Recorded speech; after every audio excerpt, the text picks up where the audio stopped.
very much for this. Uh, it was a surprise to me when you suddenly called up. You just gave me a message saying that we would like to do this, and I was very pleasantly surprised. And thank you very much, Dr. Professor Ujjwal Chaudhary, Professor Partha Samanta, GMEC team for bestowing me with this honor. It feels nice to receive an award, which is not applied for or aspired for also. That makes it double pleasant for me. Well, I'm looking at things from the perspective of a witness and a participant to this digital media evolution.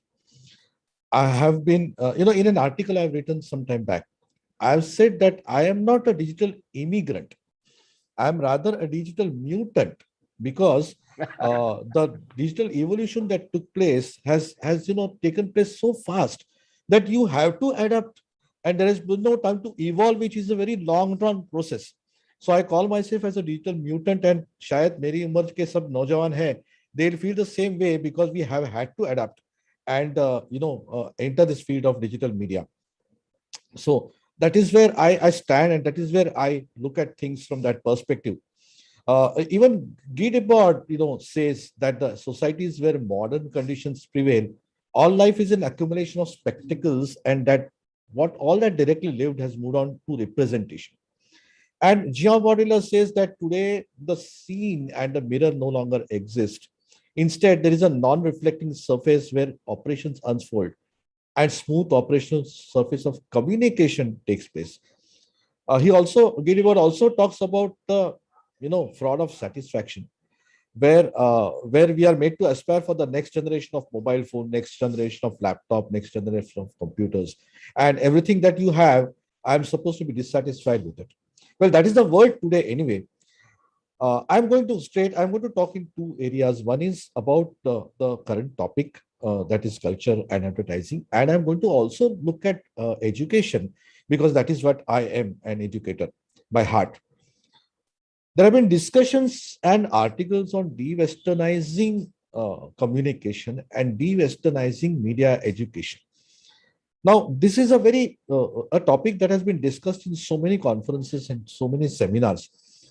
It is a very important topic and has to be taken up and discussed, because it is not that the Western models and Western theories are not good enough. They are definitely good, and they are the ones which actually started us off in communication studies. But I think we also have to look at the experiments that have been done, the concept of Natya Shastra and Sadharanikaran, which so many people have been talking about. It is very important to teach these theories and concepts and the models along with the Western theories and models, and not look at one thing as the other. It has to be a comprehensive something that is together. Why I'm looking at this in this particular forum? So Eastern audiences look at media the different way, and Western audiences look at media and consume media the different way. Similarly, as Mr. Kamath was very rightly saying, that has what has been the change that has been happening in Indian advertising also. We have been looking at advertising, and you can very clearly, distinctively see that the Indian advertising and the Western advertising, the way we tell the stories are definitely different than the way the Western media tells the stories. I make my Hindi films the way I do because that's my culture. That is my film culture. So I make the films the way I do. Look at color. We have been trained to say that the color of love is red. I don't have an opinion about it, but is it red? Maybe in our cultural context, in Indian cultural context, it is yellow because that is the color of Kamadeva. Look at the way the rebranding has been done by banks, like Bank of Baroda has changed its color to orange. Look at the way a Standard Chartered bank is having a blue and green combination, because simply speaking, because simply speaking, the Western color wheel says that blue and green are more dependable colors, and people depend and look at the bank's colors and say that this is a dependable bank. Citibank is blue in color, whereas HSBC is red. So probably the Eastern culture has got a different connotations to look at colors, unlike the Western culture. I mean, and again, I repeat that there's nothing wrong or right.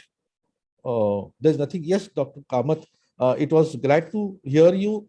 And I was also happy to host you in our institute. And I'll welcome you once again. Thank you very much. Right. So I'm not saying anything is right. I am no person to say that this is right or wrong, or this is better or not better. And when I'm talking about these colors, there are no religious connotations here. They are purely cultural connotations which have been ingrained into us for years together. And that is how we should look at these things, because my method of communication, the way I communicate with my audiences, is different. Look at Natya Shastra, for example. When we look at Natya Shastra, I know there are so many scholars much better than me who have been looking at Natya Shastra from a communication perspective. But we all know that when we are talking of Natya Shastra, I'm talking of communicating an emotion, communicating something from my end, from a theater to my audiences.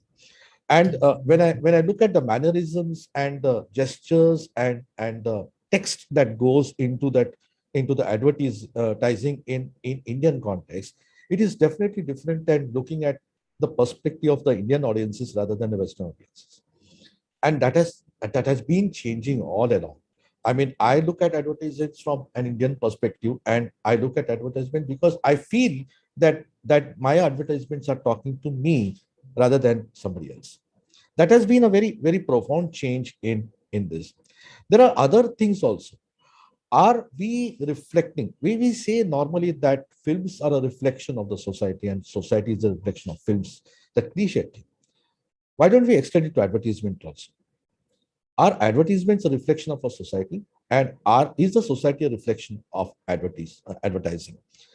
If you look at that, so for example, in my college days, we did not have anything called a Valentine's Day. It is a pseudo event. Yeah, we knew about Valentine's Day. Those who read books, those who read knew about Valentine's Day, but it was not celebrated during my college days, and neither was Friendship Day. I mean, if I don't tie a band on your hand, am I not your friend? So these are things that have been pushed on by advertising and by commercial connotations. And again, I repeat, there's nothing right or wrong about it. It's the fact. And then when we look at that, is that are we also looking at cultural change here? Are we looking at a culture where we are looking at where the advertising is pushing some concepts onto the society, or is it really the other way around? Is the change in the society, is the change in the cultural behavior of the people pushing advertisements to take on different forms and meanings? That is where we have to look at advertising from the cultural and the education perspective. When we are looking at these things, we are looking at world of simulacra and simulation. We are looking at representation. We are looking at changes in perspective. We're looking at artificial intelligence, information overload, audio-visual overabundance, very small attention spans in our students. And in this context, we have to formulate our communication strategy, our pedagogy, and adopt to this technology to adapt to the changing times. And either we do this and survive, or we perish. That is the way we are looking at things. I'm going to be little blunt in some aspects here. I hope you don't mind. But it's time to speak out about some things. So for example, I'm looking at a phase where am I training students or am I training consumers? We are looking at increasing tendency of parents and consumers to look at institutes as service providers rather than temples of knowledge. That is one issue that we are looking at. We have to look at that issue. Uh, there are other areas also that we need to look at. Whatever branches we are looking at in media, we are looking at PR, we are looking at entertainment, advertising, journalism. Journalism is sacrosanct, and yet journalism is taking a form of advertising, because even journalists today are made to write keywords in their stories, and that's a fact. So, are we looking at digital marketing and advertising as something that is to do with commercial gains, or are we now looking at everything as a commerce and everything as an advertising medium? So even journalism has taken that form today. Uh, we need to look at learner-centric. Now, let me go into education a little bit more. We need to look at learner-centric approach to teaching and balance theory and practical knowledge in all our institutes. Our departments and institutes have to be well equipped with at least basic infrastructure which is required to put our students into the industry. I have seen many institutes, many departments which don't even have a camera. Forget about a Mac or computer. Just a computer is not going to make any difference here. If our students have to do well in the advertising world, they need to be adept at what they do. Let me come to a very more important issue, which I've been talking about in conferences and talking about in private. Isn't it time that the UGC recognizes, or maybe the NAP now recognizes, that there is to be a faculty of media rather than clubbing the faculty, clubbing media in arts faculty or commerce faculty or science faculty? Isn't it time that we start looking at media education a little differently? We also need teachers who have worked in the industry for some period of time, to be able to give justice to the curriculums, and we need our curriculums to keep on fast evolving to suit the changes that have been happening in the industry. Actually, there's another thing that is very important, that all the media professionals who wish to come into teaching need to be recognized by the UGC also, considering their years of experience in the industry and giving them a position they will enter with some self-respect and dignity. I mean, a NetSet certificate and a PhD degree is fine as a system, but does that necessarily make a good teacher? That is a question we have to ask. I see so many postgraduate students finishing their postgraduation and entering the field of teaching without even a single day of experience. I urge all the students who are watching this today to at least get into the industry for a few years and then go into teaching, because only then you'll be able to really become a good teacher and do justice to what you are supposed to do. You're creating media professionals and you're creating citizens of tomorrow, and you need to be able to do what you preach. That is very, very, very important. Well, I'm not going to take much time. I hope I made some sense in this. And thank you, Professor Udvar Chaudhary, Partha Samanta, and the entire team for giving me this honor. I hope I'm not crossed lines here, Mr. Chaudhary. And I also wish to thank a few thanks are very important. I want to thank our trustees, who have encouraged me to explore myself in all this, Mr. Pankaj Bhujbal and Vishakha Bhujbal, and also Mr. Ashok Saraf, who put me from university and put me into a different league altogether.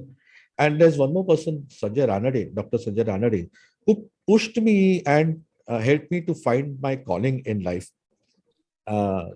This is an honor which needs these thank yous. And my family, my wife Manjusha, son Tejas, and father, who have been my support system. So that is very, very important, because otherwise I wouldn't be here. And my students, without whom I'm nothing.